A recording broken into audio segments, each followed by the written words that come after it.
Hello viewers, আসসালামু আলাইকুম। Take সত্য চ্যানেলে আপনাদেরকে আবারও স্বাগতম। অনেকদিন পর ফিরে এলাম একটি নতুন ভিডিও নিয়ে। সেই 2015 সালে আমরা উইন্ডোজ 10 পাই। তারপরে উইন্ডোজ 10 এর অনেক মেজর আপডেট আমরা মাইক্রোসফটের পক্ষ থেকে পেলেও উইন্ডোজের পরবর্তী ভার্সন অর্থাৎ উইন্ডোজ 11 বা 12 এর এমন কোনো আপডেট আমরা পাইনি। যদিও উইন্ডোজ 10 রিলিজ দেওয়ার সময় ঘোষণা করা হয়েছিল যে উইন্ডোজের আর কোনো পরবর্তী ভার্সন আসবে না, তবে তা সত্ত্বেও আমরা মাইক্রোসফটের তরফ থেকে পেতে যাচ্ছি উইন্ডোজ 11। আজকের ভিডিওতে আমরা উইন্ডোজ 11 সম্পর্কে এ পর্যন্ত যা যা জানতে পেরেছি সবকিছু নিয়েই আলোচনা করব। টিপিএম চিপ সম্পর্কে জানবো এবং দেখবো উইন্ডোজ 11 এর জন্য বাধ্যতামূলক টিপিএম চিপ আপনার পিসিতে আছে কিনা। তবে তার আগে আমাদের সাথে থাকার জন্য সাবস্ক্রাইব করে ফেলুন আর বেল আইকনটিতে প্রেস করে দিন। আর যদি অলরেডি সাবস্ক্রাইব করে থাকেন তাহলে অসংখ্য ধন্যবাদ। উইন্ডোজ 11 নিয়ে বেশ কিছুদিন ধরেই কথাবার্তা চলতেছিল, তবে রিসেন্টলি আমরা মাইক্রোসফট থেকে অফিসিয়ালি উইন্ডোজ 11 এর ঘোষণা পাই। একবার ঘোষণা দেওয়ার পরেও তাহলে কেন এই উইন্ডোজ 11?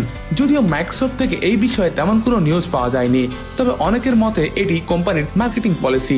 কারণ সকল বড় বড় টেক রিলেটেড কোম্পানি নিয়মিত তাদের ইউজারদের জন্য নতুন কোনো না কোনো আপডেট এবং ফিচার নিয়ে আসে।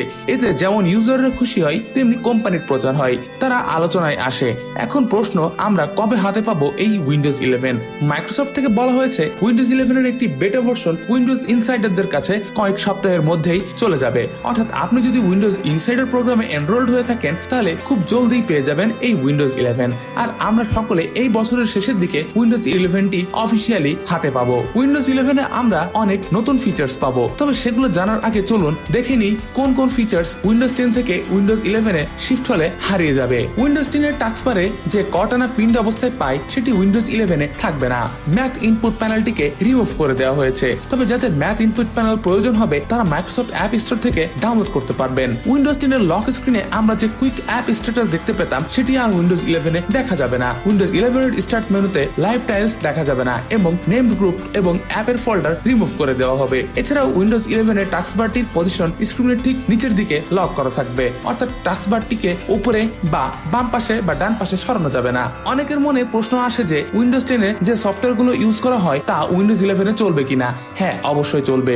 যে সফটওয়্যারটি আপনি উইন্ডোজ 10 এ ব্যবহার করেছেন তা উইন্ডোজ 11 এ আরো স্মুথলি ব্যবহার করতে পারবেন। উইন্ডোজ 11 এর একটি রিফ্রেশিং লুক দেওয়া হয়েছে। মাইক্রোসফট উল্লেখ করেছে এই রিফ্রেশিং লুক দেওয়া হয় যা ব্যবহারকারীদের তাদের কার্যক্ষমতা এবং ক্রিয়েটিভিটি বৃদ্ধিতে সাহায্য করে। উইন্ডোজ 11 এর মাল্টিটাস্কিং অনেক উন্নত করা হয়েছে। এবার উইন্ডোজের আইকনগুলোর এজ কার্ভড করে দেওয়া হয়েছে। এছাড়াও বেশ কিছু আইকনে নতুন নতুন ডিজাইন দেওয়া হয়েছে। উইন্ডোজ 11 এ আমরা উইন্ডোজ 7 এর উইজেট ফিচারটি আবার নতুন করে দেখতে পাবো। উইন্ডোজ 11 এ একটি উইজেট বার অ্যাড করা হয়েছে। বড় পরিবর্তন আনা হয়েছে টাস্কবারে। এবারে টাস্কবারটির আইকনগুলো মাঝ বরাবর থাকবে, তবে ইউজারদের কাছে অপশন থাকবে এটিকে আগের মতো বামে সরিয়ে আনা। উইন্ডোজ 11 এর স্টার্ট মেনুতে একটি ফ্রেশ এবং সিম্পল লুক দেওয়া হয়েছে। এবার আসি সব থেকে চমৎকার ফিচারে। এবার উইন্ডোজে চলবে অ্যান্ড্রয়েড অ্যাপ। ইন্টেলের সঙ্গে মাইক্রোসফট কোলাবরেট করে এই ফিচারটি এনেছে, কিন্তু এই অ্যান্ড্রয়েড অ্যাপগুলো অ্যামাজন অ্যাপ স্টোর থেকে আপনাকে সংগ্রহ করতে হবে। গুগল প্লে স্টোরে থাকবে কিনা সে বিষয়ে ডিটেলস কিছু জানা যায়নি এখনো, কিন্তু প্রশ্ন থেকেই যায় যে অ্যান্ড্রয়েড অ্যাপ কিভাবে রান করবে, কন্ট্রোল কিভাবে করা হবে, আবার যেহেতু এটি ইন্টেলের একটি ফিচার এমডি প্রসেসর ব্যবহারকারীরা এটি ব্যবহার করতে পারবে কিনা ইত্যাদি। আশা করা যায় ধীরে ধীরে আমরা এ ব্যাপারে আরো বিস্তারিত জানতে পারবো।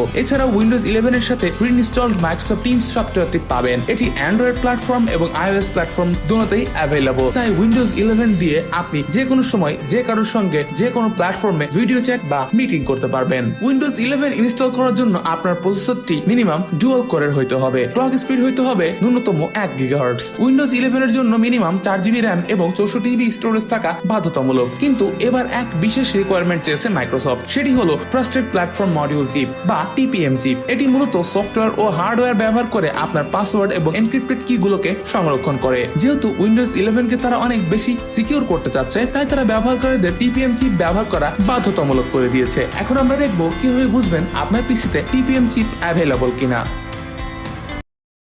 প্রথমে আপনি আপনার কম্পিউটারের ডেস্কটপ থেকে উইন্ডোজ প্লাস আর বাটনটি প্রেস করবেন, তাহলে একটি উইন্ডো ওপেন হবে যেটির নাম হচ্ছে রান। রানের সঙ্গে আমরা সবাই পরিচিত।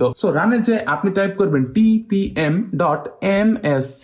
tpm.msc আপনি যখন টাইপ করবেন, টাইপ করে এন্টার চাপ দিবেন। এন্টার চাপ দেওয়ার পর আপনি একটি উইন্ডো দেখতে পাবেন। সেই উইন্ডোটির নাম হচ্ছে trusted platform module management on local computer. এই উইন্ডোতে আপনি মাঝখানে দেখতে পাবেন একটি স্ট্যাটাস। সেই স্ট্যাটাসে লেখা থাকবে the TPM is ready for use. এই ক্ষেত্রে এই স্ট্যাটাসটির মানে হচ্ছে আমার কম্পিউটারে টিপিএম রয়েছে এবং এটি ইউজ করার জন্য প্রস্তুত। যদি আপনার কম্পিউটারে লেখা থাকে কম্প্যাটিবল টিপিএম নট ফাউন্ড, তার মানে বুঝতে হবে যে আপনার কম্পিউটারে বা আপনার ল্যাপটপটিতে টিপিএম চিপ অ্যাভেলেবল নাই। আপনারা চাইলে বাইরে থেকে টিপিএম চিপ পারচেস করে আপনার ডেস্কটপে অ্যাড অন হিসেবে ইউজ করতে পারেন। তবে টিপিএম চিপ না থাকলেও উইন্ডোজ 11 ইনস্টল দেওয়া সম্ভব হবে। সেটা হয়তো আমাদের এক্সডিএ ডেভেলপার ফোরাম অথবা রেডিট অথবা বাইরের যারা ডেভেলপার্স আছেন তারা হয়তো কোন একটা সিস্টেম বার করবেন। এছাড়া মাইক্রোসফটের পিসি হেলথ চেকআপ অ্যাপ দিয়ে আপনি চেক করতে পারবেন আপনি উইন্ডোজ 11 আপনার পিসিতে সেটআপ করতে পারবেন কিনা। উইন্ডোজ 11 এর অফিসিয়াল ভার্সনটি পাওয়া মাত্রই আমরা সেটা নিয়ে বিভিন্ন টিউটোরিয়াল এই চ্যানেলে দেখাবো আপনাদের। তাই আমাদের সাথে থাকতে সাবস্ক্রাইব করে বেল আইকনে প্রেস করে দিন। ভিডিওটি ভালো লাগলে লাইক দিন।